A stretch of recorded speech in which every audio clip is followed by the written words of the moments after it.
بسم اللہ الرحمن الرحیم۔ السلام علیکم۔ اذان کا احترام۔ اذان ہو رہی تھی، رخسانہ نے آواز دی بیٹی مریم سے، ٹی وی بند کرو، اذان ہو رہی ہے۔ اچھا امی جان، بند کرتی ہوں، مریم نے جواب دیا، مگر ٹی وی چلتا رہا۔ اب امی نے تیز آواز میں کہا، سنا نہیں، ٹی وی بند کرو۔ مریم نے کہا، ابھی کرتی ہوں، ریموٹ نہیں مل رہا۔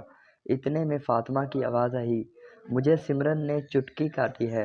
جبکہ سمرن چلانے لگی، پہلے مجھے فاطمہ نے دھکا دیا ہے، ٹی وی چل رہا ہے۔ آخر تنگ آ کر امی کچن سے باہر آئیں، دیکھا کہ بچے آپس میں مستی کر رہے ہیں۔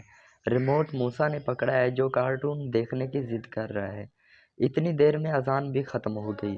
رخسانہ اپنا ماتھا پکڑ کر رہ گئی کہ ان بچوں کو یہ احساس ہی نہیں ہے کہ اذان کا جواب دینا واجب ہے، یہ اللہ کی طرف سے پکار ہے۔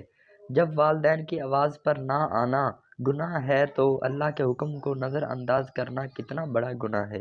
ہمارا فرض ہے کہ تمام دنیاوی کام چھوڑ کر پہلے اذان کا جواب دیں، پھر نماز کا اہتمام کریں، اس کے بعد دنیاوی کاموں میں دلچسپی لیں۔ میں تمہارے ابو کو بتاؤں گی تم نے آج کیا کیا ہے۔ رات کو جب ان کے ابو آئے تو رخسانہ نے سارا قصہ سنایا۔ اسلم نے بچوں کو اپنے ساتھ بٹھا کر بتایا، پیارے بچوں، دنیا میں سب سے زیادہ بلند ہونے والی آواز اذان کی ہی ہے۔ یہ واحد آواز ہے جو ہر لمحہ دنیا میں گونجتی رہتی ہے۔ اس کا جواب دینے والے پر فرشتے رحمت برساتے ہیں، اللہ کی رحمت نازل ہوتی ہے۔ سب سے بڑی بات یہ ہے کہ جتنا ثواب اذان دینے والے کو ملتا ہے، اتنا ہی ثواب گھر، دفتر یا باہر کہیں بھی بیٹھے فرد کو اس کا جواب دینے سے ہوتا ہے۔ اسلم نے انہیں ایک تاریخی واقعہ سنایا۔ خلیفہ ہارون بن رشید کی بیوی ملکہ زبیدہ نے مکہ شریف اور مدینہ شریف کے درمیان جو حاجیوں کی سہولت کے لیے ایک نہر کھدوائی تھی، خلیفہ وقت نے اس کا نام نہر زبیدہ رکھ دیا۔ جب ملکہ زبیدہ کا وصال ہوا تو ایک معزز عورت نے ملکہ کو خواب میں دیکھا اور پوچھا، تیرے ساتھ خدا نے کیا معاملہ کیا ہے؟ ملکہ نے کہا، اللہ نے مجھے بخش دیا ہے۔ اس عورت نے پوچھا، کیا نہر زبیدہ کی وجہ سے؟ ملکہ نے کہا، نہیں، اذان کے احترام کی وجہ سے۔ مجھے ایک مرتبہ سخت پیاس لگی تھی، میں نے خادمہ کو پانی لانے کے لیے کہا، جوں ہی خادمہ پانی لائی اذان شروع ہو گئی۔ میں نے پانی نہیں پیا بلکہ اذان کا جواب دینے لگی۔ بس یہی نیکی میرے لیے اللہ نے قبول فرما لی، مجھے بخش دیا۔ دیکھا بچوں، اذان کا جواب دینے پر اللہ تعالیٰ اپنے بندوں کو کتنا بڑا انعام دیتا ہے۔